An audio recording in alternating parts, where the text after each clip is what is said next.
মই ইজৰাইলৰ ইতিহাস পঢ়িবলৈ আহ্বান জনাম। ಸ್ನೇಹಿತರೆ, ಅಸ್ಸಾಂನ ಸಿಎಂ ಆಗಿರುವ ಹಿಮಂತ ಬಿಸ್ವಾ ಶರ್ಮಾ ಹಿಂದುತ್ವವನ್ನ ಬಹಳ ತೀವ್ರವಾಗಿ ಪ್ರತಿಪಾದಿಸುತ್ತಾರೆ. ಇದೀಗ ಇವರು ಸೋನಿತ್ಪುರ್ ಜಿಲ್ಲೆಯ ಜಮುಗುರಿ ಹಾಟ್ನಲ್ಲಿ ಸ್ವಾಹಿದ್ ದಿವಸ್ ಪ್ರಯುಕ್ತ ಕಾರ್ಯಕ್ರಮವೊಂದನ್ನು ಏರ್ಪಡಿಸಲಾಗಿತ್ತು.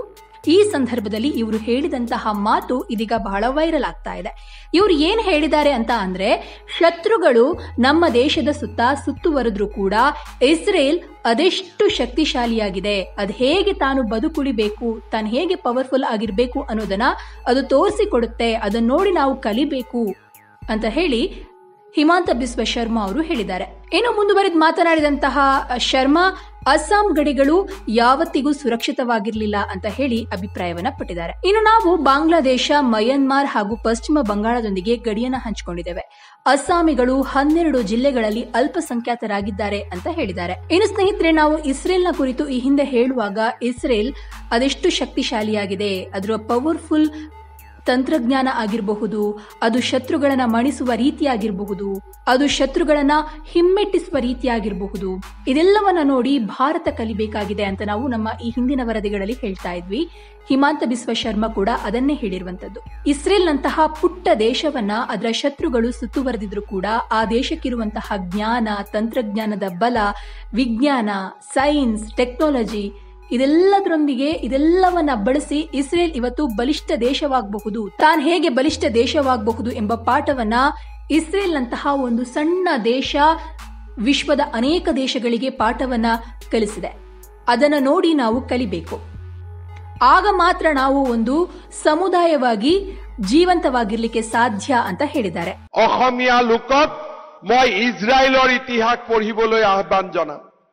মধ্যপ্ৰাচ্য আৰবৰ চাৰিওফালে এই দেশখনত মুছলমান মৌলবাদীসকলে আগুৰি ৰাখিছে। ইৰাণ, ইৰাক শক্তিসমূহৰ মাজত ইজৰাইলে কেইমুঠিমান লৈ প্ৰযুক্তি, বিজ্ঞান আৰু পৰিশ্ৰমৰ জৰিয়তে এক অভেদ্য জাতিলৈ নিজক ৰূপান্তৰ কৰিছে। মই অসমীয়া যুৱক যুৱতীক অনুৰোধ কৰিম, ইজৰাইলৰ ৰাষ্ট্ৰ গঠনৰ বুৰঞ্জী পঢ়ক। যি ধৰণে ইজৰাইল থিয় হৈ আছে, আমিও সেই ধৰণে থিয় হৈ আছো। ইজৰাইলৰ ৰাষ্ট্ৰ গঠন প্ৰক্ৰিয়াই আমাক সাহস দিব, আমাক শক্তি দিব, কেনেকৈ অচিনাক্ত লোকৰ মাজত থিয় হৈও নিজক দুৰ্ভেদ কৰিব পাৰি, অধেয় কৰিব পাৰি, সাহসী কৰিব পাৰি, পৰাজিত নোহোৱা এটা জাতি হিচাপে নিৰ্মাণ কৰিব পাৰি। ভাৰতৰ আটাইতকৈ সৰ্বোচ্চ সেনাক লাচিতে নিজৰ পৰম্পৰাগত অস্ত্ৰৰে পৰাজিত কৰিছিল।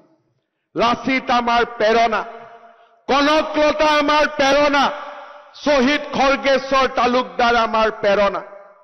আৰু তেওঁলোকৰ প্ৰেৰণাক আগত ৰাখি আমি এটা দুৰ্ভেদ্য, সাহসী, দুৰ্বাৰ, বীৰত্বৰ অমৃতেৰে পৰিপূৰ্ণ এটা অসমীয়া জাতি আমি নিৰ্মাণ কৰিম। সেই সংকল্প আজিৰ দিনটোত আমি সকলোৱে আকৌ এবাৰ গ্ৰহণ কৰিম।